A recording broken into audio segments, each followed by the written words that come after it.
Magic items in D&D are a great way to reward your players for achieving great feats or milestones without outright leveling them up. So in this video, we'll be combining the entire magic item list and ranking 10 of them that you might consider taking or looking out for as a barbarian player. And kicking off this list at number 10, we have Flametongue from the Dungeon Master's Guide. This is a magic weapon with the generic enough effect that it can be put on any sword in the game to create a Flametongue variant of that sword. And what it does is deal an extra 2d6 fire damage to any targeted hits, as well as emit bright light in a 40-foot radius and dim light for an additional 40 feet, making this weapon double as a pretty reliable light source as a bonus. If you need to turn the light source off or want your sword to extinguish its flame so it doesn't look so threatening to the average Joe, you can simply use your bonus action to turn it on and off with no consequences, as the Flametongue isn't even a once per dawn effect like most magic items. This works extremely well with a greatsword for a barbarian,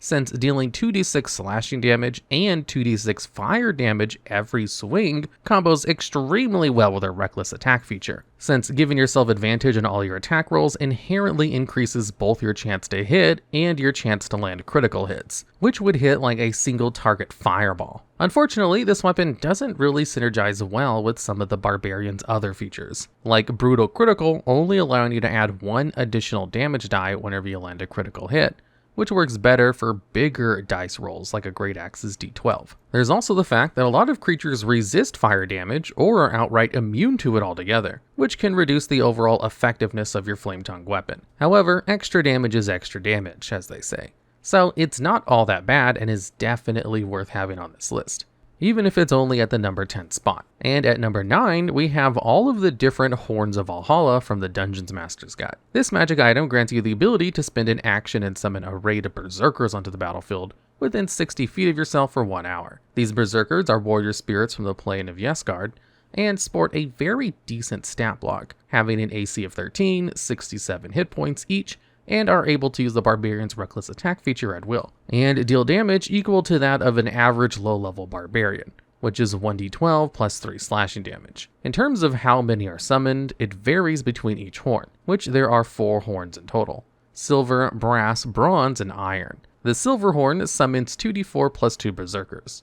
Brass summons 3d4 plus 3, bronze summons 4d4 plus 4, and iron summons 5d4 plus 5 berserkers. Outside of the silver horn, however, each horn comes with a separate requirement in order to summon the amount of berserkers listed, or else they'll all be hostile towards you. Otherwise, they're completely friendly towards you and your allies and will follow your commands. However, in order to use the other horns, you have to be proficient with all simple weapons for the brass horn, proficient with all martial weapons for bronze, and proficient with medium armor for the iron horn. Fortunately for barbarians, all of the requirements are completely irrelevant since they start with proficiency in all of them by default right at first level. While you might not be able to obtain the Iron Horn of Valhalla until late game, since it's categorized as a legendary item, you can still find a brass or silver one pretty early on, as they're only considered rare. And then your DM might make up a quest line to upgrade it over time to an iron variant. What makes these items particularly great, however, is the fact that you're increasing your party's action economy tenfold by using these horns. Even if you only use the silver horns, you're summoning a minimum of 4 berserkers onto the battlefield, with a combined total of 268 hit points for enemies to burn through. And since they last for a whole hour, you can even bring them to multiple encounters if they're close enough to each other. Even if their chance to hit creatures at higher levels is pretty low, compared to what the party will be able to do on the regular, they all still have a flat 5% chance to land critical hits, which is further increased by them using a reckless attack every turn. Since critical hits ignore a target's AC, even higher level enemies will eventually take a decent chunk of damage from them. Even if they aren't dealing damage though, they can serve as a nice distraction against a boss's minions, or they can just assist in opening a door or moving a rock that might just be a tad too big for you alone, or you just don't feel like moving it yourself. Unfortunately, despite how good this is, it does come with a cooldown period of 7 days, regardless of which variant of the horn you have. And at higher levels, the berserkers might have a particularly hard time being useful, as more creatures will have immunity to non-magical bludgeoning, piercing, and slashing damage as you progress in your campaign. Still, having a death squad of warrior spirits is not only useful to have, especially in lower level campaigns, It's also very thematic as a barbarian. Still, despite this, there are much better items you can take as a barbarian, which is why this only takes the number 9 spot. And landing at the number 8 spot on this list is the Javelin of Lightning, also from the DMG. This magical weapon works as a normal javelin right up until you throw it while speaking its command word. When you do so, the javelin transforms into a bolt of lightning, which will then form a 5-foot wide line that extends out from your target within 120 feet. When this happens, every creature, except for yourself and the target, makes a DC 13 dexterity saving throw, taking 4d6 lightning damage on a failure and half as much on a success. Once the lightning bolt lands on the target, it turns back into a javelin, dealing its normal weapon damage plus an additional lightning damage if you hit with a ranged weapon attack against the target. After using this feature, however, you can't do so again until the next dawn, but you can still use the javelin as a magical weapon in the meantime. Now, what's amazing about this magic item is that it covers one of Barbarian's major weaknesses: poor ranged options. They can use a crossbow or a bow to deal damage to a flying creature or to simply make an attack at a creature at range, regardless of hitting, to maintain their rage, but that wouldn't really be getting much damage on the board that way. Instead, javelins are usually the better way to go with barbarians, since they have a normal range of 30 feet and a long range of 120, which means they can make ranged weapon attacks using their strength stat at a greater distance. While they'd have disadvantage on their attack rolls against anything further than 30 feet away, their rage mechanic still relies on them making an attack, even if it doesn't land, in order to sustain it longer. Even then, your javelins aren't doing as much as your regular melee damage, which is where the Javelin of Lightning comes in. If you can line up a decent amount of enemies between you and your target, you can effectively deal half of an actual lightning bolt spells of damage to everything in its path. Even if they all save, that's still plenty of damage on board that you wouldn't have otherwise. But because it's a once per day use, the overall usefulness of this item kind of goes down, as you might want to save it for a big enough combat where you get the most benefit from it. Overall though, the Javelin of Lightning is a perfect weapon for barbarians regardless, as having any sort of reliable range option is extremely useful for a class without many good options to begin with, even if it's only once per day. And at number 7, we have the Bloodaxe from the Explorer's Guide to Wildmount sourcebook. This great axe is a very rare magic item that requires attunement and comes with a +2 bonus to attack and damage rolls made with it. In addition to that, it also deals an extra 1d6 necrotic damage to creatures that aren't constructs or undead.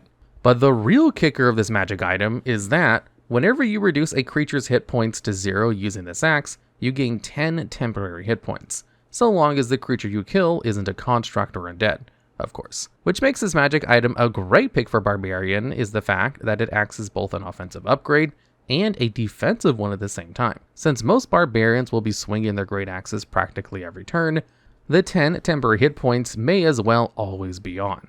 While you can't stack these temporary hit points, you can refresh them every time you kill something, since there's no charge system for this magic item. And with the extra necrotic damage and the +2 to damage and attack rolls, the Bloodaxe is essentially a +3 magic weapon, at minimum, against anything that isn't a construct or undead. This is noteworthy since almost all weapons tend to take a minor penalty to their extra damage and attack roll bonuses whenever they come with an extra effect. A very rare weapon usually has a +3 bonus to these rolls by default, for instance, but might end up being a +2 bonus if it has a unique secondary effect attached to it. Basically, the Bloodaxe comes with both an upside of having a nice bonus to hit and damage at worst, and granting a renewable source of damage mitigation to a class that not only has the highest amount of hit points in the game, but is also specifically designed to dispatch enemies and be in the heat of battle consistently, is a massive boon to the Barbarian, and why the Bloodaxe is worthy of the number 7 spot on this list. However, this weapon can't be any higher on this list because it's technically restricted to the lore of Explorer's Guide to Wildmount, by being a weapon that specifically belonged to Grog Strongjaw of Vox Machina, a Goliath barbarian played by Travis Willingham in one of the Critical Role campaigns run by Matthew Mercer. So, depending on your DM, they might be willing to handwave the lore aspect of this magic item if they think it might be a good fit for their player. However, it's also understandable if they would not allow items such as a Bloodaxe to be used, because it's such an iconic item in a different campaign setting altogether, or simply want to limit what items they present to their players in the game. However, for what the item is, the Bloodaxe excels in every aspect, and is one of the Barbarian's best choices of weaponry if the option is ever there for you to take it. And at number 6, we have the Winged Boots from the DMG. This is an uncommon pair of magical boots that allow you to gain a flying speed equal to your walking speed for up to 4 hours while you're attuned to them and wearing them. Each time you use the boots of flying to fly around, you consume a minimum of 1 minute from the 4-hour duration. So even if it takes you 6 seconds to fly from ground to the top of a building, that's 1 minute consumed. In a way, you could look at this item as having 240 charges, assuming you don't fly for over a minute whenever you use it. Additionally, every 12 hours they aren't in use, the winged boots regain 2 hours of flying time, which can basically keep them capped if you're going long periods of time without using them, such as wanting to stay near the party while you travel, or having alternate means of movement that won't dip into your winged boots time. That being said, the winged boots are a huge boon to barbarians because they help them cover one of their weaknesses, which is the ability to attack ranged targets. Usually, barbarians want to keep a weapon that they can use at range, such as a javelin that they can throw, in order to hit creatures that are a little too high up, such as flying in the air or on a rooftop. But with the winged boots, this allows them to also cover the Z-axis by giving them free range to move up to a creature in the air and deal their optimal damage with their melee weapon, rather than settling for mid-range damage of their throwables or crossbows. Having a flying speed is also great for keeping yourself safe from other melee attackers as well, forcing them to conform to the same weaknesses barbarians typically face off of being forced to switch to an inferior range option just to hit you in the air. Overall, the winged boots are a strong option for barbarians due to the simple fact that flying is exceptionally strong in D&D 5e. Just ask the Aarakocra and Owlin, who get a flying speed by default. Even so, however, there are other magical items that can be considered even better for a barbarian,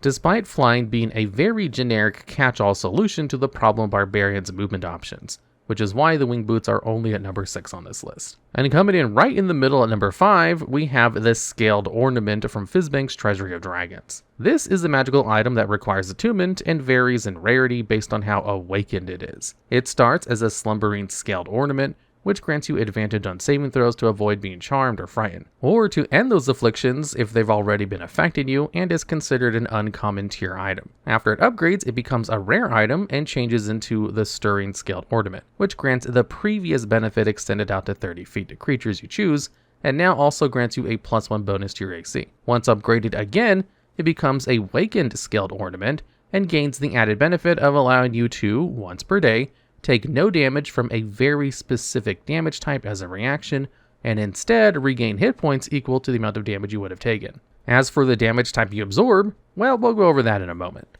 Once you reach the legendary tier Ascended Scale Ornament, you also gain a permanent fly speed equal to your walk speed and can hover, which basically means you can't be knocked out of the air as a result of being prone or having your movement speed reduced to 0. You also gain cool spectral dragon wings on your back. Overall, this magic item provides an exceptional amount of buffs to your barbarian, including a permanent fly speed and better chances to not become frightened or charmed, arguably two of the deadliest conditions a barbarian has to deal with, as they tend to be tied with a fairly low wisdom or character stat.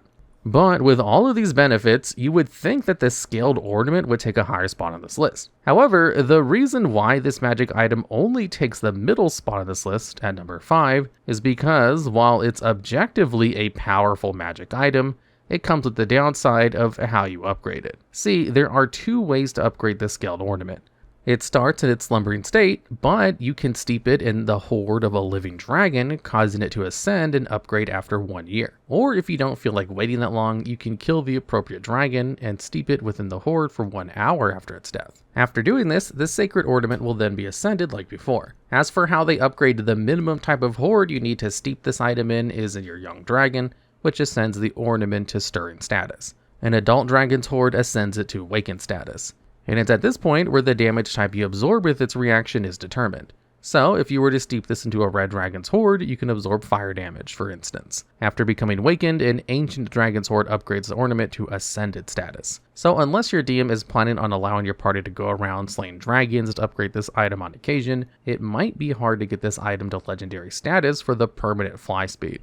However, even slumbering and stirring provide the most useful benefits to your barbarian, as Charm and Frighten are 2 conditions that can be very annoying to deal with. So protecting your party against such conditions is always welcome. And you can technically get around not having a fly speed by taking something like the aforementioned winged boots. In short, while this is definitely an amazing item, it does come with a problem of needing to either be tied to a plot or have its own subplot happening in the background to keep it upgraded, which might take some finesse from the DM depending on the campaign, especially if the campaign itself isn't very heavy on dragons. But if you can obtain a scaled ornament by any means, any version of this item won't ever go unused on a barbarian regardless. And strapping in at number 4 is the Belt of Dwarvenkind from the DMG. This is a rare magical item that, when attuned to and worn, grants you a flat +2 to your Constitution score to a maximum of 20, advantage on persuasion checks when interacting with dwarves, and a number of other benefits if you have this item equipped and if you're not a dwarf, such as advantage on saving throws against poison while also having resistance against poison damage, dark vision up to a range of 60 feet, and you can speak, read, and write Dwarvish. However, the best benefit of this magical item by far, and the most useful out of all of them, is the 50% chance every day to grow a full beard, assuming you're capable of growing one. And if you already have a beard, it just grows visibly thicker. All jokes aside, however, the strongest benefit a barbarian gets out of the Belt of Dwarvenkind is definitely the extra constitution points. Unlike other classes, barbarians actually get 3 uses out of their constitution stat. The first use is the one that every class has, which is better hit points the higher their constitution score is. The second one is better constitution saving throws, which spellcasters tend to favor most, since this also affects their concentration checks to maintain certain spells. As for the third one, this one is exclusive to barbarians, which is extra AC due to their unarmored defense class feature, which uses both their dexterity and constitution modifiers to help determine their overall AC. So increasing either stat just grants them better defenses overall. Of course, that's not to mention the extra hit points they'll be given as well. But what makes this such a good bonus is the fact that it's pretty much always going to be relevant to your barbarian, since Constitution is almost never a primary stat for any class to max out. Even on barbarians, it's not even a secondary stat that should be focused most of the time, unless you really want to have more hit points than you know what to do with. So in most cases, you're almost always going to have less than 20 in your Constitution, so you will always have a use for the Constitution bonus of the spell. While the other benefits of the Belt of Dwarvenkind are nice to have at best, having more hit points and AC as a barbarian is such a huge boon to the survivability, especially if you're something like a bear totem barbarian that can just resist every damage type in the game that isn't psychic, that this benefit alone basically carries the belt to a much higher spot on this list otherwise. However, the only thing preventing this item from being any higher is the fact that the chances of growing a beard is at a lowly 50% rather than a 100%, and make it apply to every race rather than just ones that are capable of growing one. But that would make the belt a must pick for any character if that were to happen. So the Belt of Dwarvenkind sits comfortably at the number 4 spot on this list instead. And at number 3, we have the Cloak of Displacement from the DMG. This is a rare tier magic item that requires attunement and grants you the powerful benefit of causing all attack rolls to have disadvantage against you while you're wearing it. However, it comes with the downside of being shut off temporarily if you do end up taking damage, even if it's from a source that isn't from an attack roll, until the start of your next turn. The effect is also suppressed if you aren't able to move or become incapacitated or restrained. As a rare item, the defensive protection this cloak provides is insanely huge. So long as you don't take damage, enemies just have a harder time hitting you with attack rolls forever.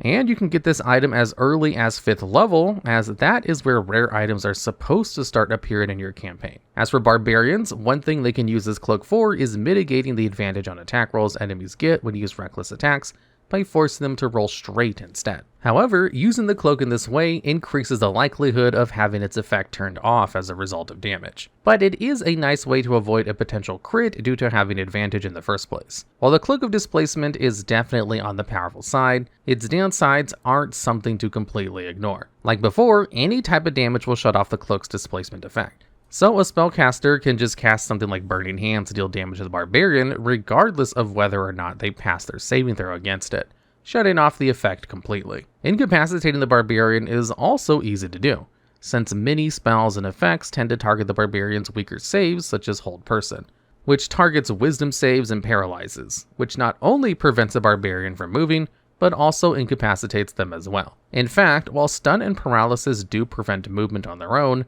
they also come with the added caveat of inflicting incapacitation as well, which isn't so important for the purposes of Cloak of Displacement. But it does mean that if you were to somehow be immune to incapacitation at any point, then these conditions would still prevent the Cloak of Displacement from activating, which is a strange little bit of wording that can matter in very specific contexts. Regardless, the reason why the Cloak of Displacement takes number 3 spot on this list is due to the fact that, while it can be relatively easy to shut down, the benefit of forcing creatures to have disadvantage on trying to hit dangerous raging barbarians attacking their frontline far outweighs the inherent downsides of this item. You're already an attack sponge on the battlefield, but now you're an attack sponge that is somehow even harder to hit than before. And as I said before, you can also get this item as early as 5th level. Though that's up to your DM as to whether or not they might even allow you to take this item at such an early level, or it lets you buy it for a cheap price. Even if they don't, however, the cloak still remains extremely useful even at higher tiers of play. So if you can't get one early on, you'd still get much use from the Cloak of Displacement later. This is an excellent magic item with a very simple effect that just makes you better at surviving encounters, while the DM has to effectively play around the fact that you essentially have the effects of a blur spell applied to you at the start of each of your turns. And at number 2, we have any of the belts of giant strength, which all come from the DMG. These belts all come from different rarities and provide the same kind of buff to the wearer when attuned to. They set your strength score to a specific number depending on the belt. The belt of Hill Giant Strength is a rare item and sets your strength score to 21. Frost Giant and Stone Giant Strength are both considered very rare and set your strength score to 23. Fire Giant Strength is also a very rare item and sets your strength score to 25. Cloud Giant Strength is considered legendary and sets your strength to 27. Lastly, Storm Giant Strength is also legendary but sets your strength to an amazing 29. There's not really much to explain as to why the belts of Giant Strength are so good on barbarians. After all, barbarians love to hit things really hard with their weapons. A bigger strength stat means more damage, more accuracy, better strength checks, and better strength saves. This is, by far, one of the simplest effects a magic item can grant you aside from a flat plus in damage and attack rolls or bonus AC, and comes with very little downsides. In fact, the only real downside is that, since this magic item overrides your strength stat, you wouldn't really get any use from features that actually increase your strength score, such as through the use of the Manual of Gainful Exercise to grant you a permanent +2 increase to your strength after studying it. These belts also partly clash with the Barbarian's capstone feature, Primal Champion, which increases your strength and constitution scores by 4 each, while also increasing the maximum of either of those scores to 24. So if you manage to obtain a belt of Storm Giant Strength before reaching 20th level, then half of this feature ends up being useless. However, despite these minor downsides, the belts of Giant Strength are incredible magic items that you can give to your Barbarian as a side grade option to their already high strength. So they can live out their dreams of dealing more consistent flat damage to creatures while also making them hulking masses of power that they dream to be. The only reason this set of magic items takes number 2 instead of number 1 is because they do conflict a little bit with the Barbarian's overall kit, which should really say something about our number 1 pick. Which brings us to our concluding entry for this list, the Mindguard Crown from Phandelver and below the Shattered Obelisk Adventure module. This is a very rare item which requires attunement and grants the wearer advantage on all intelligence, wisdom, and charisma saving throws, while also granting them resistance to psychic damage. For those who are well versed in barbarians and how they work, it should be obvious why this magical item is so amazing. For those that aren't, the short version is that this item essentially covers every weakness barbarians tend to face in combat in terms of survivability. Barbarians tend to favor the physical stats more than their mental ones, which can sometimes leave them with subpar intelligence, wisdom, and charisma saves, making them especially vulnerable to crowd control spells like Slow, Dominate Person, or even Hold Person, all of which are debilitating on a barbarian that needs to keep attacking to not only keep up rage, but to also keep themselves alive, because of their active rage granting them resistances to physical damage. But if we go into a more specific reason why the Mindguard Crown is so amazing on Barbarian, then you should look no further than the most popular Barbarian subclasses, the Totem Warrior Barbarian. Specifically, the Bear Totem Warrior Barbarian, since it has the most ways to benefit off of the Mindguard Crown. See, whenever you take this subclass at 3rd level, you get to choose between different totem spirits. One of those spirits is the Bear, which grants you resistance to all damage types except psychic while you're raging, effectively making you the best HP tank in the game, since all damage you take is halved unless you're fighting something capable of dealing one of the rarest damage types in the game. However, even with such a great boon, the Bear Totem Warrior Barbarian still suffers the weakness of needing to be CC'd due to lack of good mental saves. So, would you believe that the Mindguard Crown just so happens to not only provide better mental saves in the form of advantage, but also covers the last remaining damage type that the Bear Totem Barbarian is susceptible to all at the same time? To put this into perspective, Barbarians are already proficient in Strength and Constitution saving throws, with straight checks and saves being made with advantage while raging. Once they get Danger Sense at 2nd level, they also gain advantage on Dexterity saving throws against effects that they can see. With the Mindguard Crown also granted advantage on the remaining 3 saving throws, you have a very hardy Barbarian that can not only take hits like they're nothing from all forms of damage now, they are also now inherently harder to affect with crowd control effects. While you can replicate some of these effects by picking certain races, the Mindguard Crown has the benefit of providing both at the same time at the cost of only 1 attunement slot. While the Bear Totem definitely benefits the most from this magic item, all Barbarians would be much better off with one than without one, simply because not being charmed, frightened, stunned, or otherwise CC'd for your own hubris is just too powerful not to make this item number 1 on this list.